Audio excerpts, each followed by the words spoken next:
Es hora de Café y Palabras, conociendo más de la política, la economía y la sociedad de Costa Rica y el mundo, con el politólogo Claudio Alpizar Otoya, porque la política sí importa. ¿Qué tal, amigos? Les saluda Claudio Alpizar a través de nuestra señal en Ticavisión Radio, Ticavisión Televisión y por supuesto también en nuestro canal en YouTube, al que le invitamos a suscribirse para que reciba notificaciones, nos dé seguimiento a los programas y también, ¿por qué no? Si se perdió alguno, lo pueda ver en el momento que usted disponga de su horario para poderlos ver. Ya no solamente nos tiene que ver lunes, martes y miércoles a las 10 de la mañana, sino que con la alternativa de YouTube y de Spotify, usted decide en qué momento desea escuchar nuestro programa. Programa que el día de hoy tiene como invitado a don Saúl Weisleder. Saúl Weisleder fue diputado hace algunos años, es economista reconocido en nuestro país y además de su sociólogo, y creo que esa mezcla nos puede ayudar mucho a comprender la economía costarricense, no solamente de la actualidad, sino de lo que venimos arrastrando en el modelo económico de nuestro país, y para eso la colaboración de Saúl Weisleder va a ser fundamental. Pero antes de conversar con don Saúl Weisleder, así pienso. Así pienso, con Claudio Alpizar. Recientemente salió la encuesta de la Universidad de Costa Rica y hay un tema, entre varios temas que vamos a ir tocando si nos da tiempo, programa tras programa. Hay un tema que me llama mucho la atención, que es el tema de la percepción sobre el estado actual de la seguridad. Prácticamente un 66% de los costarricenses tienen una peor percepción de la seguridad en nuestro país.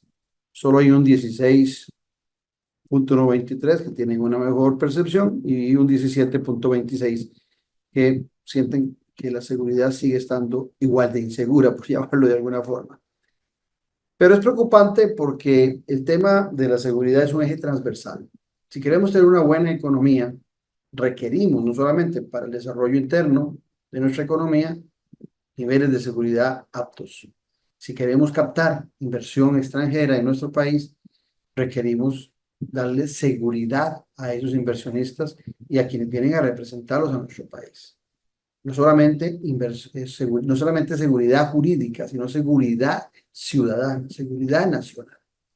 De la misma forma, si queremos desarrollar a nuestros estudiantes como nos hemos acostumbrado a que caminen tranquilamente de su casa al centro de educación, sea escuela, sea colegio, sea universidad, requerimos un alto nivel de seguridad. Si queremos que en las actividades empresariales, cuando la gente va a un restaurante, a un bar, se nutra de una actividad permanente de gente que visita esos centros, requerimos seguridad. Ya vemos cómo hoy los encapuchados entran y matan al interno de un bar o de un restaurante a alguien que le quiere pasar factura por X o Y motivo. O sea, es un eje transversal. La vivienda pareciera que hoy solo los que viven en condominio pueden estar un poquito más seguros que los que viven en una barriada. La seguridad es un eje transversal sobre el cual tenemos que preocuparnos todos los costarricenses. Es el motivo principal de las preocupaciones de todos los ciudadanos y debería ser también el motivo principal de preocupación del gobierno, del Poder Ejecutivo y de la Asamblea Legislativa, porque ambos son gobierno. También debería ser parte fundamental de los municipios, que son los gobiernos locales.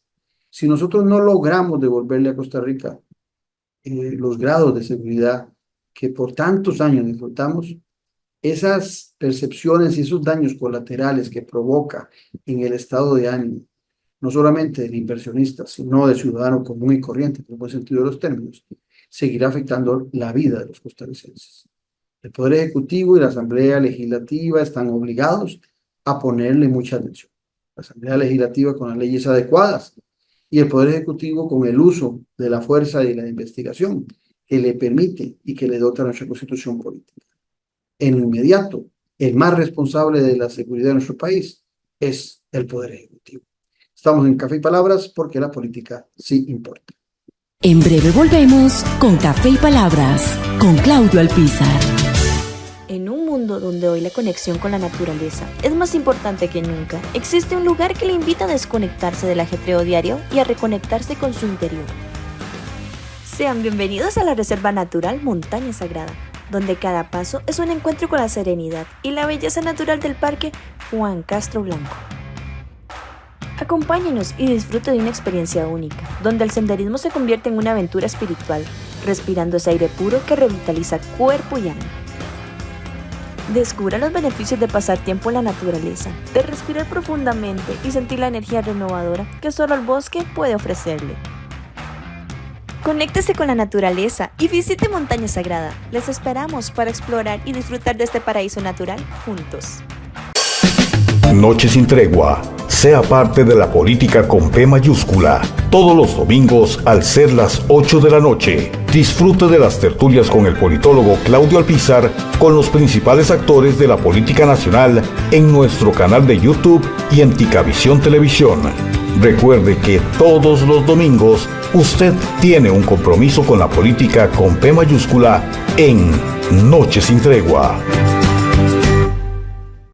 Disfruta de la aventura en familia con tu nuevo MG RX8, el SUV más grande para 7 pasajeros. En la ciudad, la playa o la montaña, Costa Rica es para disfrutarla con el más grande, con el MG RX8, con tracción 4x4, 6 modos para manejo, un gran espacio interior y la tecnología de vanguardia para disfrutar en familia del confort en cualquier terreno. Descubrí el nuevo MG RX8 desde $698 al mes en nuestras sucursales de La Uruca, Curridabat, Multiplaza Escazú o en www.mg.cr.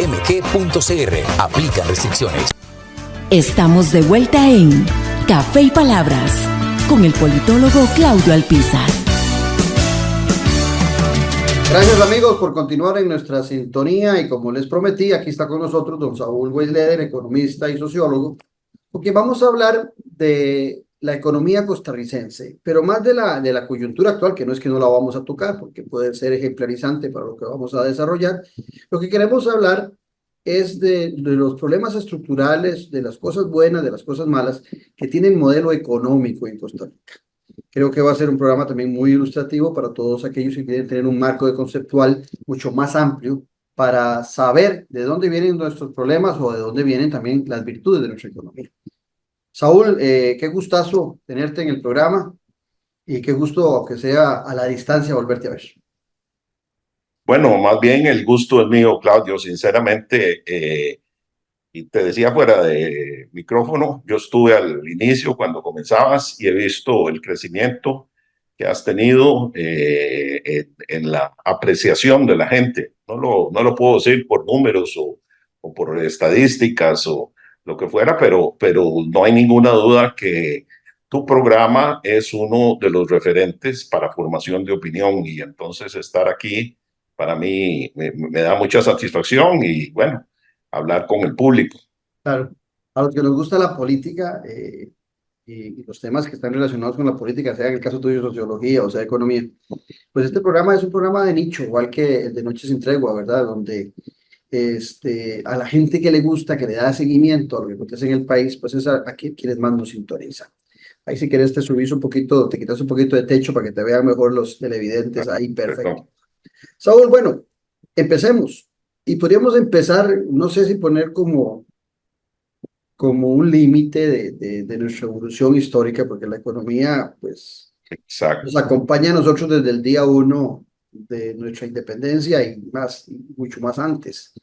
Pero podríamos partir del modelo que tuvimos hasta 1940, después cómo va cambiando ese modelo con algunas reformas que se hicieron, con nuestra guerra civil.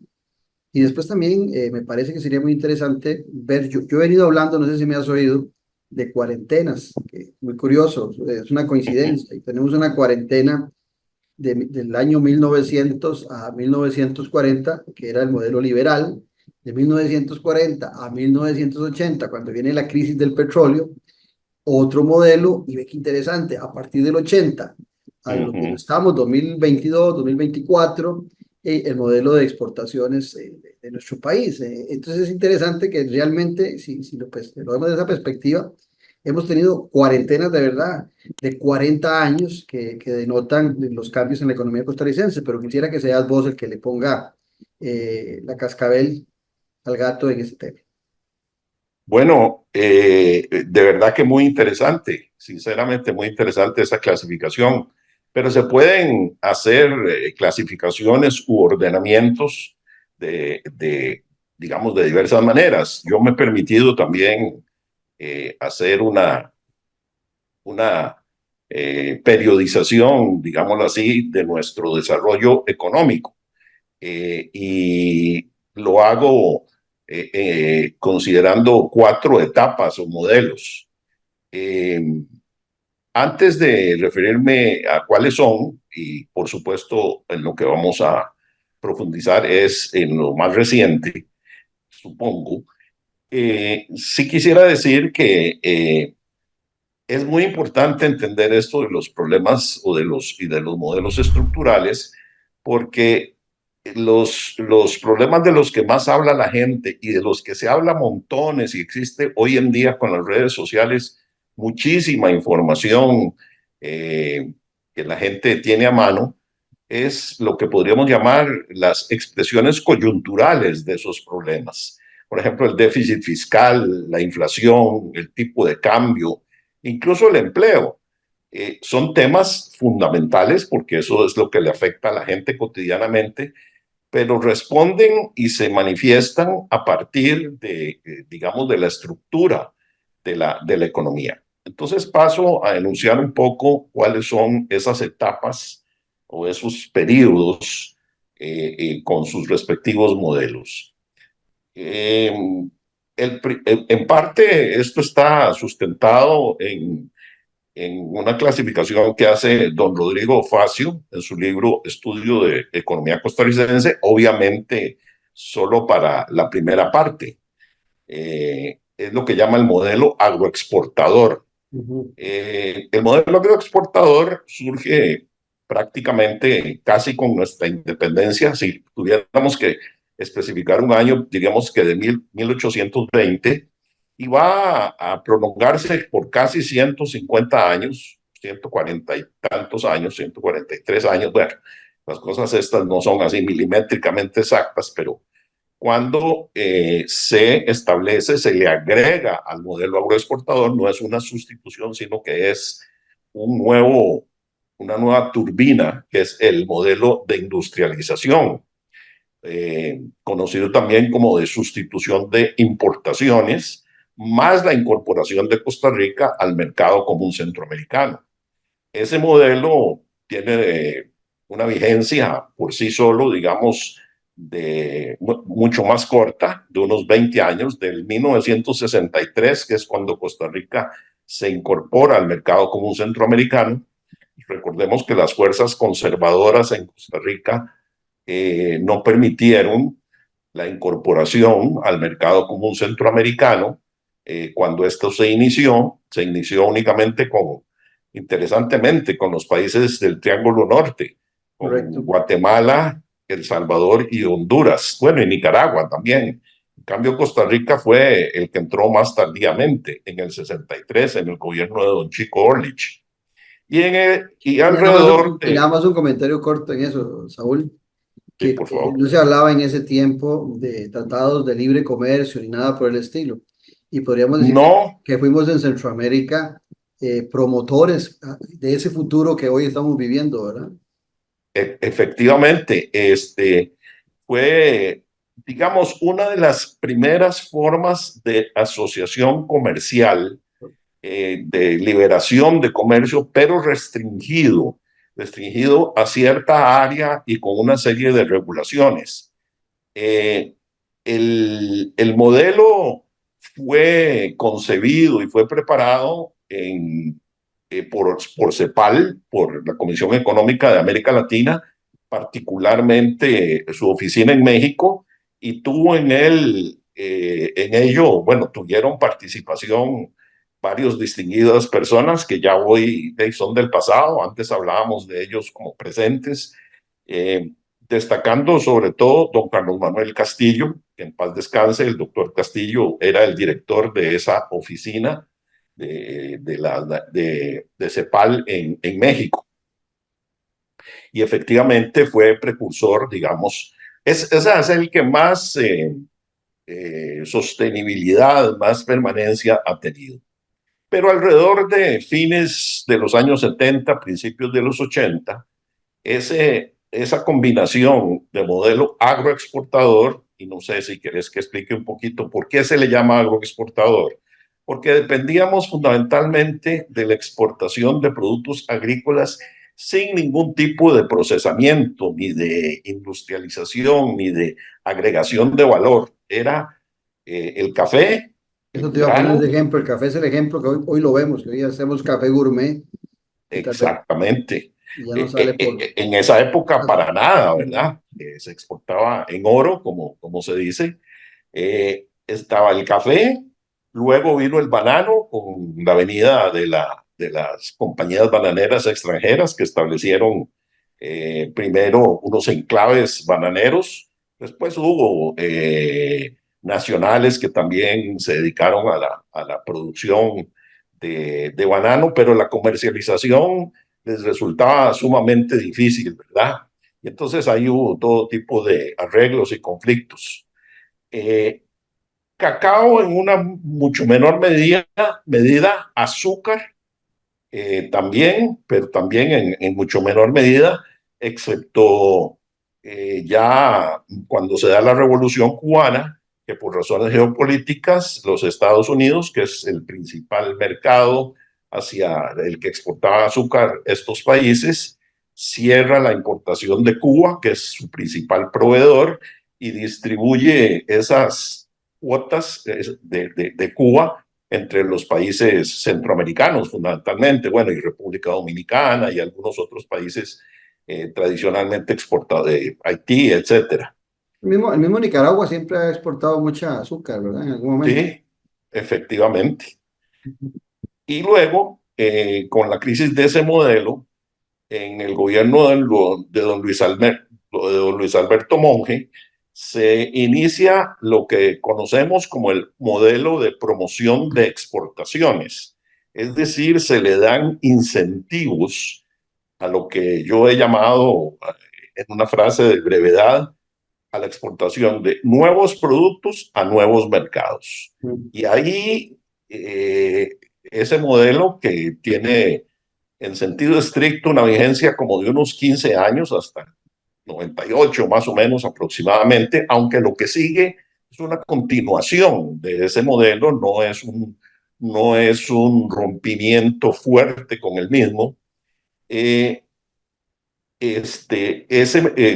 Permite una enorme diversificación de la producción nacional y pasamos de exportar 5 o 6 productos fuera de Centroamérica, más alguna producción industrial poco eficiente a Centroamérica, a producir y exportar cientos y cientos de productos a más de 100 mercados en el mundo. Entonces ya empezamos a integrarnos mucho más fuertemente al mercado mundial.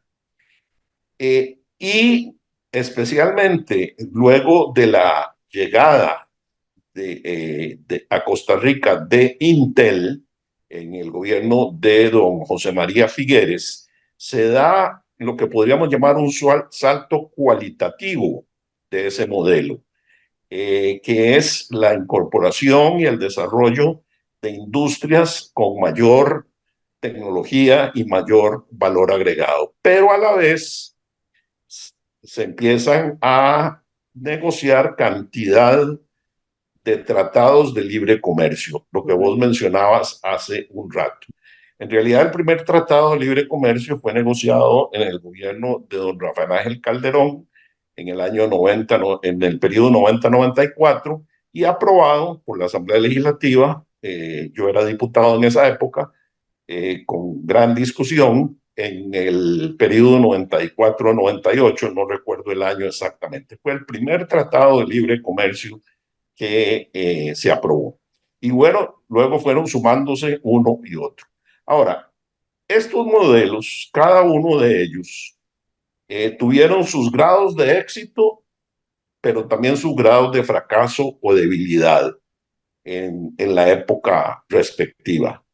Especialmente ante distintas coyunturas, algunas de esas provocadas por shocks provenientes del exterior.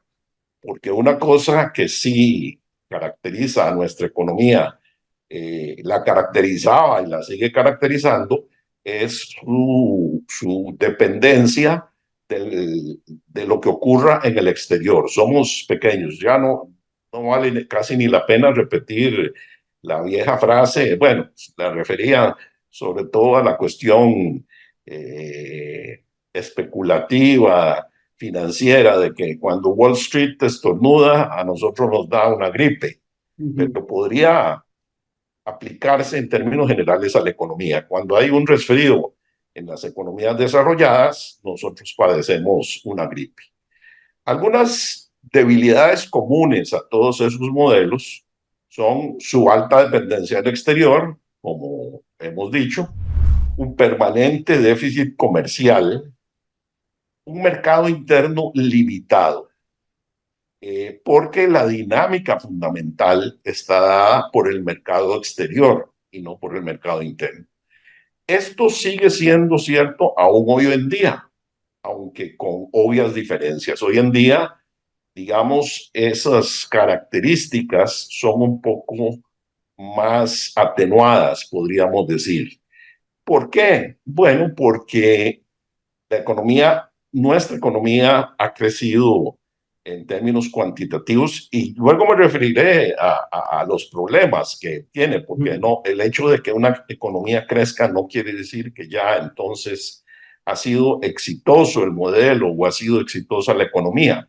Pero no puede negarse que con altibajos, dependiendo de esas coyunturas internacionales, no puede negarse de que la economía ha tenido un crecimiento, la población ha tenido un crecimiento importante. Fíjese que nosotros pasamos de 1 millón de habitantes aproximadamente, creo que en el año 58, por ahí, yo me acuerdo, yo ya había nacido, ya tenía uso de memoria y se hablaba del niño millón a más de 5 millones de habitantes hoy en día. Bueno, todo eso hace que la economía se expanda, eh, los, las actividades económicas son más sofisticadas, la cantidad de mercados a los que tenemos acceso, tanto para importación como exportación, más grandes, etcétera, etcétera. Pero, no obstante, esa dependencia de lo que ocurra en el mercado exterior sigue siendo cierta. También debo decir, a fe de que me parece que hay que ser muy realista, de que esa dependencia es cierta y esas debilidades son ciertas y podrán atenuarse, pero seguirán siendo ciertas. Yo no veo, ni he leído, ni he escuchado quien, aunque fuera teóricamente, pues, haya propuesto algún tipo de estrategia de desarrollo o modelo de desarrollo que no, que supere, digamos, o que de manera absoluta este tema de la dependencia del exterior. Podrá ser mayor o podrá ser menor. ¿Y por qué? Bueno, fundamentalmente por dos razones. Una, que ya la hemos mencionado y que es, por decirlo así, nuestro destino, que es el relativo pequeño tamaño del mercado. Ese tamaño de mercado podrá crecer. Hay economías con, con un tamaño geográfico o países con un tamaño geográfico y con un tamaño de población similar al nuestro, que sin embargo tienen mercados mucho más grandes, por un nivel de ingreso por persona promedio mucho más elevado. Pero el segundo factor que no veo es sí como deseo, pero no veo realistamente que podamos superar en un plazo relativamente razonable, corto, de algunos años, es la baja capacidad de innovación y de desarrollo tecnológico. Ese segundo factor, que no es un factor natural, por decirlo así, que no es un factor que está dado por el destino, como algunos dicen, la geografía es destino. Por ejemplo, el hecho de que nosotros seamos tan cercanos a Estados Unidos es un destino, eso determina en buena medida, condiciona para bien y para mal nuestras características de desarrollo. Para bien en el sentido de que podemos convertirnos en proveedores y en economía de intercambio con el país más poderoso de la Tierra. Pero por Saúl, otro lado, ujú. pues nos condiciona mucho en el sentido de que el pequeño tamaño económico que tenemos, pues limita ese crecimiento y ese desarrollo.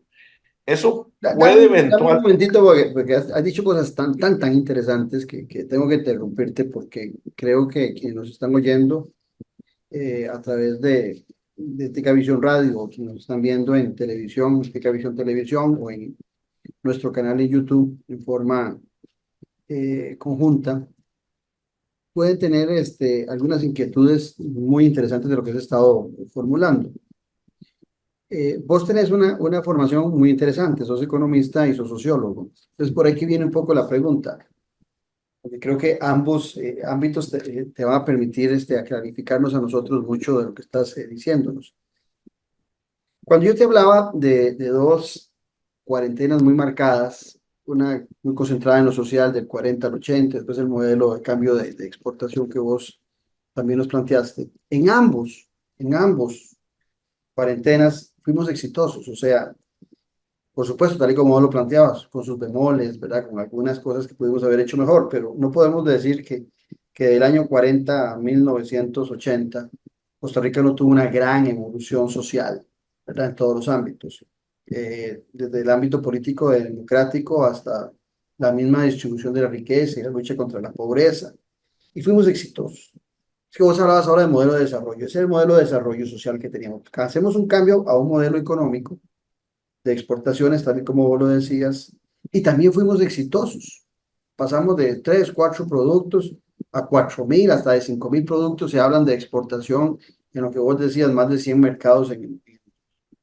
Pero aquí tengo yo una duda y que yo quisiera que vos nos ayudaras, porque resulta que si éramos menos costarricenses y teníamos un ingreso per cápita que rondaba los 1.200 dólares.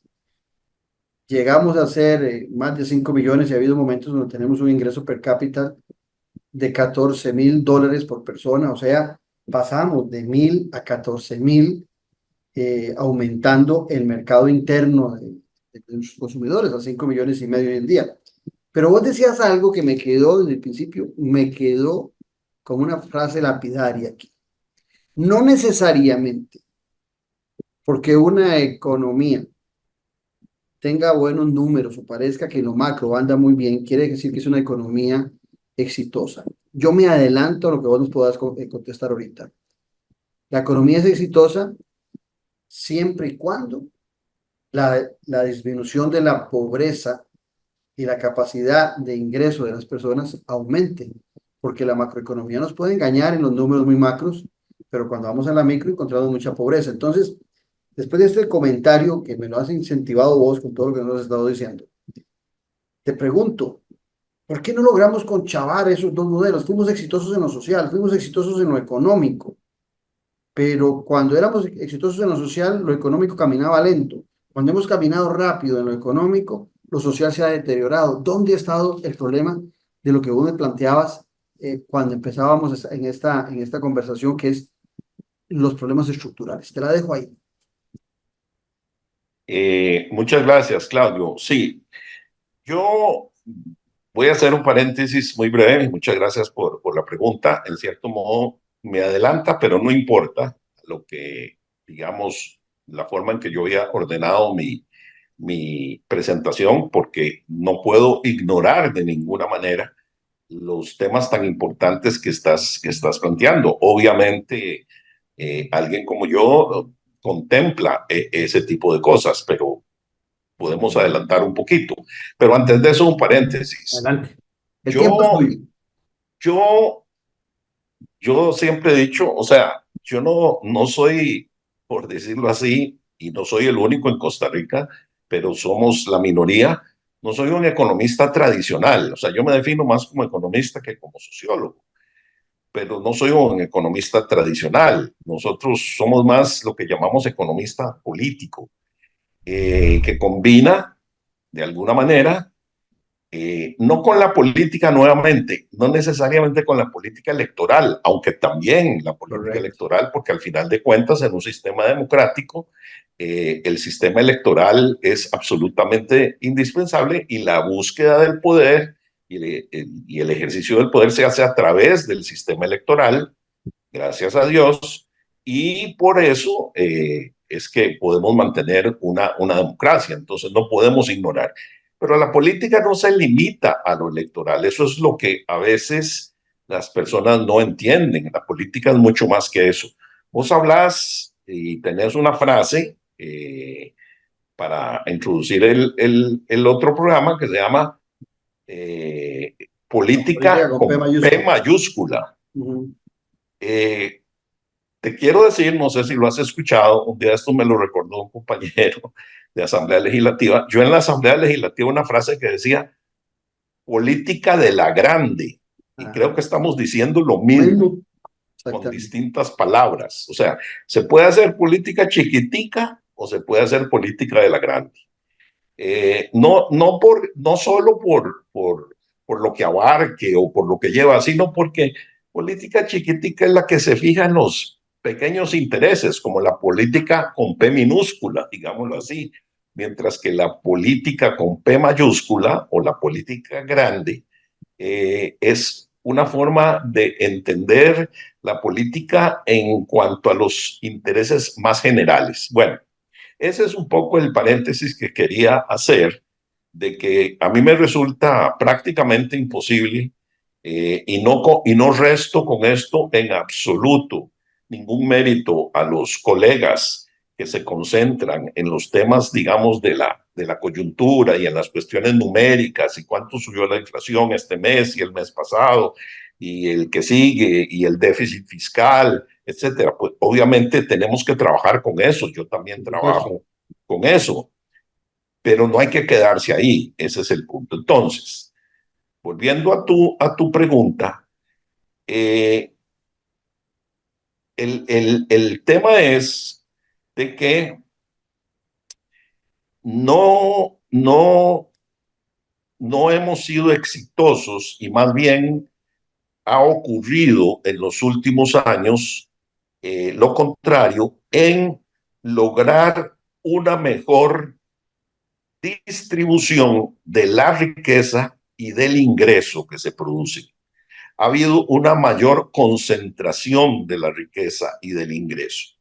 Y esa mayor concentración de riqueza e ingreso limita el mismo mercado. El mercado podría ser, no voy a decir que enormemente mucho más grande, pero podría ser el mercado interno más grande si parte de ese ingreso fuese distribuido entre mayor número de familias y personas y entre mayor número de empresas o empresas de distinto tamaño. Ahí radica en buena medida, en mi opinión, los retos o desafíos que tenemos por delante.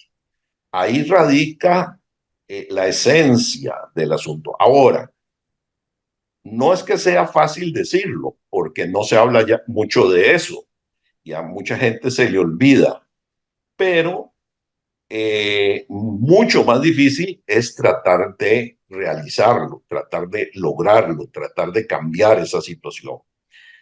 ¿Por qué? Yo no soy un extremista político de izquierda ni nada que se le parezca. Yo entiendo Correcto. perfectamente de que tiene que, en una sociedad y en una economía, el incentivo de obtener ganancias, de ir mejorando la situación económica de cada quien, de las personas que son emprendedoras y de las empresas y todo, es una motivación esencial para que esa sociedad funcione. Eso está muy claro y eso ocurre y seguirá ocurriendo.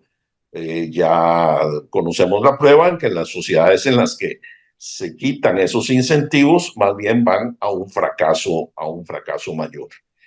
Pero ahí es donde hay que manejar equilibrios interesantes. Ahora, mi opinión es, y por eso decía que hemos pasado un periodo relativamente largo en el que factores imprevisibles o factores externos nos hicieron más difícil la posibilidad desde el punto de vista político de tratar de intentar, aunque sea gradualmente, mejorar esa situación de mejora del ingreso y de la riqueza. Por eso es que, aunque yo diga esto, y recuerdo que tal vez tuvimos y tuve con varias personas discusiones, en el gobierno anterior yo apoyé la reforma fiscal, aún a sabiendas de que esa reforma fiscal recaía en alguna medida, digamos, importante, en sectores de clase media y hasta de ingreso relativamente bajo. Pero como economista entendía de que era esencial hacerle frente al enorme problema del déficit que se nos había acumulado a lo largo del tiempo, por diversas razones y a lo largo de mucho tiempo. Ese círculo vicioso, complejo, entre acumulación de déficit y bajo crecimiento económico, por diversas razones. Por ejemplo, en el gobierno de don Oscar Arias el problema fue un shock externo, que como sabemos fue el problema del ¿cómo se llama? De la crisis financiera en los mercados desarrollados, especialmente en Estados Unidos. Y la inmobiliaria en Estados Unidos, sí. Exacto. Y entonces eso condujo a políticas expansivas del gasto que produjeron durante bastante tiempo déficit y endeudamiento que limitaron la capacidad del Estado para invertir y para poder lograr una mejor distribución. Eso se mantuvo durante bastante tiempo hasta que casi hizo crisis porque, en mi opinión, en el gobierno de mi buen amigo Luis Guillermo Solís, no solo perdió la oportunidad o se evitó por error conceptual o por lo que fuera de hacer un ajuste mucho más gradual, sino que se expandió enormemente la economía. Como ves, Claudio, yo soy un poco heterodoxo con relación a lo que la mayoría de los colegas hablan y todo. Yo creo que los números están ahí de que en ese gobierno se excedió, por ejemplo, en el gasto, en el financiamiento de las universidades, por ejemplo. Y no fue el único campo, pero fue un campo clarísimo. ¿Por qué razón? Bueno, no vamos a ahora entrar en ello porque nos podemos desviar del tema principal. El punto es que hemos vivido en ese altibajo en el cual, en mi opinión, eso ha impedido o ha dificultado enormemente que le entremos más en serio al tema más de fondo, que es el de la distribución de la riqueza y del ingreso. Mi análisis Déjame hacer un cambio y venimos a ese tema de la distribución de la riqueza. Vamos a hacer un cambio comercial. Estamos conversando con Saúl Weisleder, economista, sociólogo, exdiputado, quien nos pone en perspectiva el modelo estructural de la economía costarricense con sus virtudes y sus defectos. Estamos en Café y Palabras porque la política sí importa. En breve volvemos con Café y Palabras, con Claudio Alpizar. En un mundo donde hoy la conexión con la naturaleza es más importante que nunca, existe un lugar que le invita a desconectarse del ajetreo diario y a reconectarse con su interior. Sean bienvenidos a la Reserva Natural Montaña Sagrada, donde cada paso es un encuentro con la serenidad y la belleza natural del Parque Juan Castro Blanco. Acompáñenos y disfrute de una experiencia única, donde el senderismo se convierte en una aventura espiritual, respirando ese aire puro que revitaliza cuerpo y alma. Descubra los beneficios de pasar tiempo en la naturaleza, de respirar profundamente y sentir la energía renovadora que solo el bosque puede ofrecerle. Conéctese con la naturaleza y visite Montaña Sagrada. Les esperamos para explorar y disfrutar de este paraíso natural juntos. Noche sin tregua. Sea parte de la política con P mayúscula. Todos los domingos al ser las 8 de la noche. Disfrute de las tertulias con el politólogo Claudio Alpizar con los principales actores de la política nacional en nuestro canal de YouTube y en Ticavisión Televisión. Recuerde que todos los domingos usted tiene un compromiso con la política con P mayúscula en Noche sin tregua.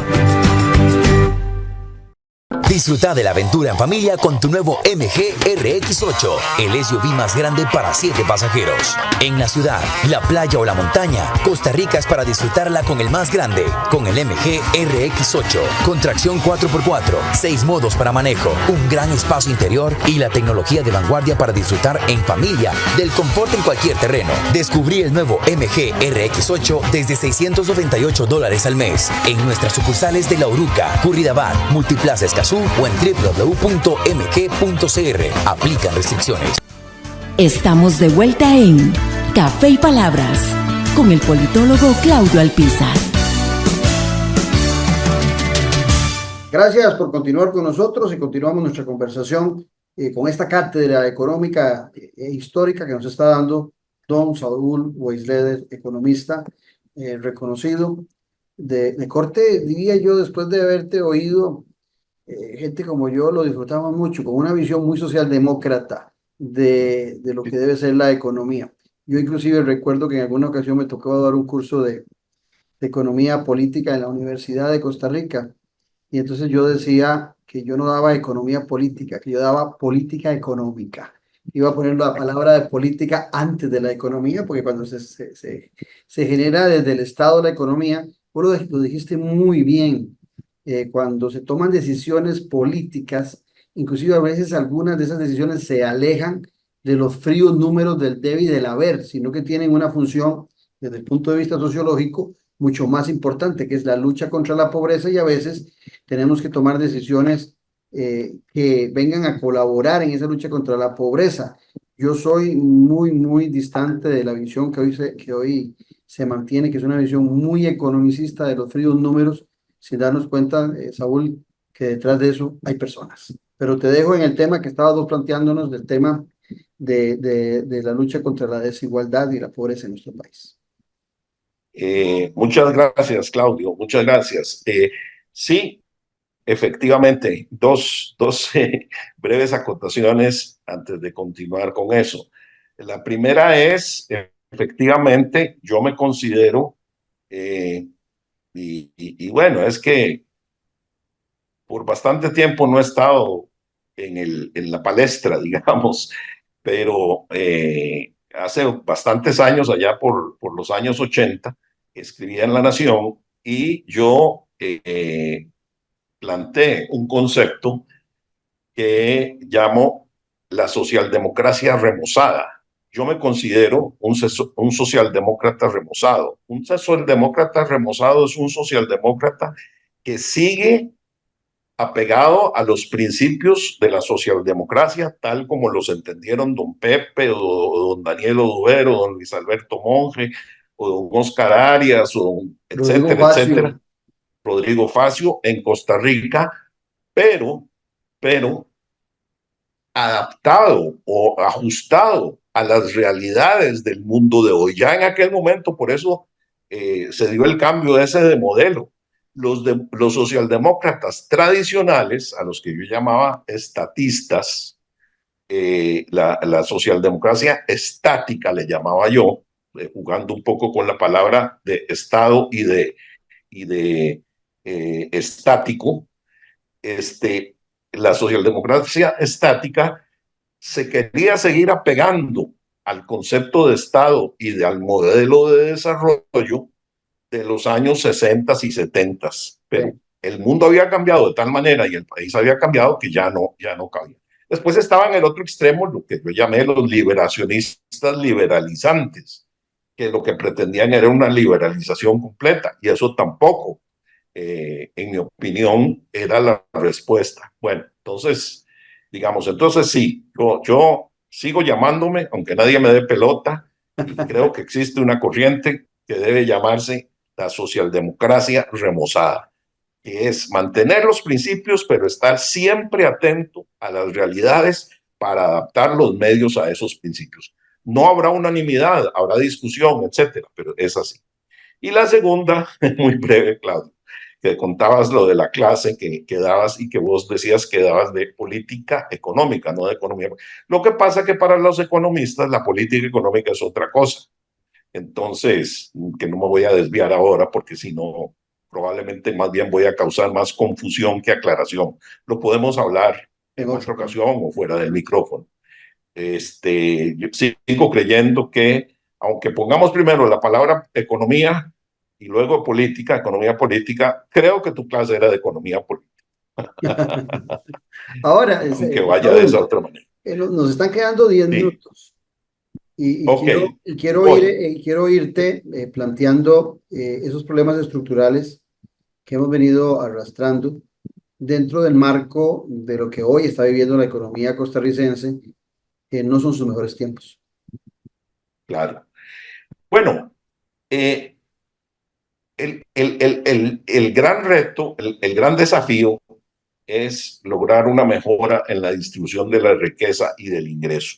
Tratar de reconstruir la fortaleza de los sectores medios o de las clases medias, junto a una mejora significativa de la organización y de la operación del Estado, porque dejémonos de cosas también.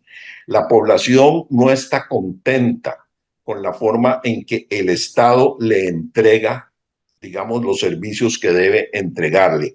Tanto el ciudadano que recibe servicios, ya sea de salud, de educación, etcétera, etcétera, y como el empresario, ya sea pequeño, mediano o grande, que tiene que hacer trámites y que tiene que hacer gestiones para llevar a cabo su actividad productiva.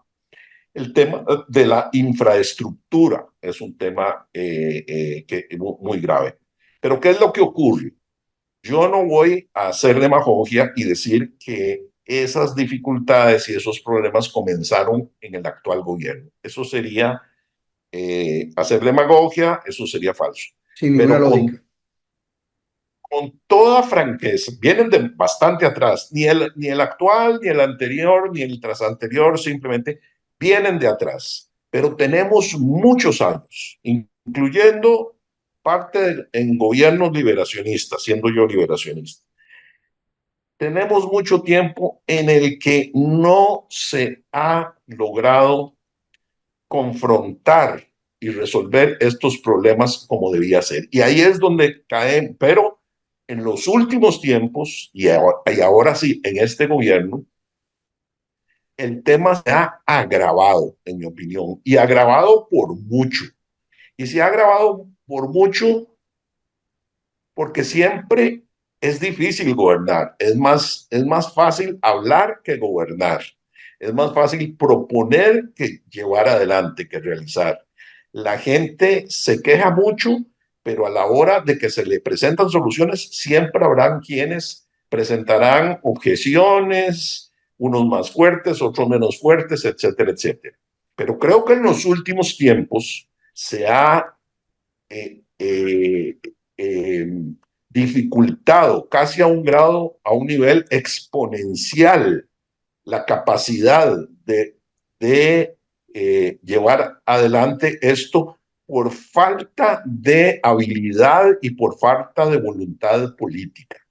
Porque para lograr acuerdos en una sociedad que está tan dispersa políticamente, resultado de muchas cosas, pero hoy no hay un solo partido, no hay un solo líder, ni uno, ni dos, ni tres, que tengan la fuerza suficiente para enfrentar de manera sistemática, de manera ordenada, de manera que realmente vaya a la consecución de los fines planteados, los grandes desafíos que tenemos. Y los desafíos los conocemos.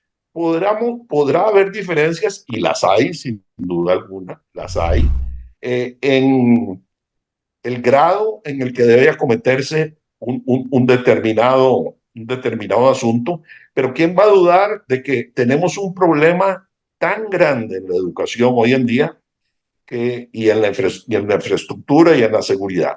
En el caso de la educación, para tomar un ejemplo tan importante, yo creo que necesitaremos por lo menos 3 gobiernos para poder volver al cauce y a tener el tipo de educación que nosotros necesitamos para el mundo de hoy. Pero es empezando ya. Necesitaremos por lo menos 3 gobiernos, pero hay que empezar ya. Habría que empezar ya. Y en lugar de haber comenzado en el gobierno anterior o en el presente, hemos perdido ya casi 6 años, o 6 años hemos perdido. Porque el ministro que comenzó en la administración, y esto no es un asunto personal, de don Carlos Alvarado, se empezó a meter con el tema de los ¿cómo se llama? De los baños unisex o no unisex que hubiera para uno para las personas que no tienen una definición a cuál sexo pertenece, sin entrar ahora en esa discusión, que son no binarias, etcétera, etcétera. Y por Dios, por ese camino cerró toda posibilidad de diálogo y de enfrentar los problemas más serios. Es tan grave lo que vivimos en educación, que no es posible que un chiquito termina en 3er grado y no saben leer y escribir bien, menos comprender la lectura. Eso es inconcebible. Entonces, en lugar de estar improvisando cosas muy bonitas, muy sofisticadas, muy modernas, yo creo que en buena medida, y el doctor Francisco Antonio Pacheco, exministro de Educación, ha insistido mucho en eso junto con otra gente, tenemos que garantizar ciertos mínimos absolutos en cada nivel de aprendizaje. Bueno, ahí podría hablar otras horas. En infraestructura parecido. Ahora se están terminando una cantidad de obras, por dicha, importantes, que venían, digamos, planificadas desde hace tiempo y que se están terminando. Qué bueno que está eso.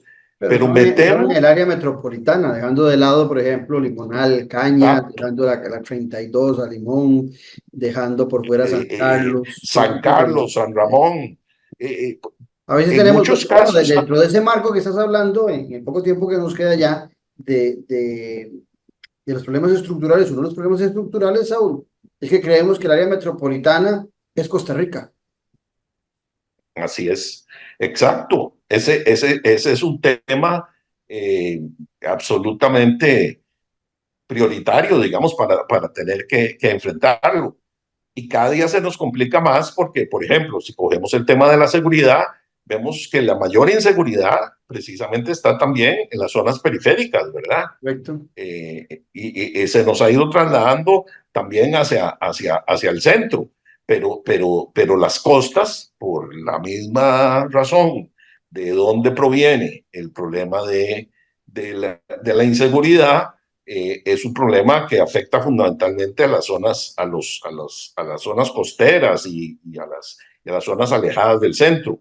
Que por cierto, yo tampoco voy a culpar, o sea, el problema de seguridad es un problema terrible y me parece que no podemos resolverlo por nuestra cuenta. Y desgraciadamente, y a mí yo creo que no hay que ocultar las cosas como, yo creo que es un problema que va a estar con nosotros durante muchísimo tiempo. Así es. No sé si puedo seguir, Claudio, ya casi Mira, nos quedan un estamos. par de minutos, pero un par de minutos en este programa, pero creo que después de lo que hemos hablado hay una obligación de volvernos a citar. Ok.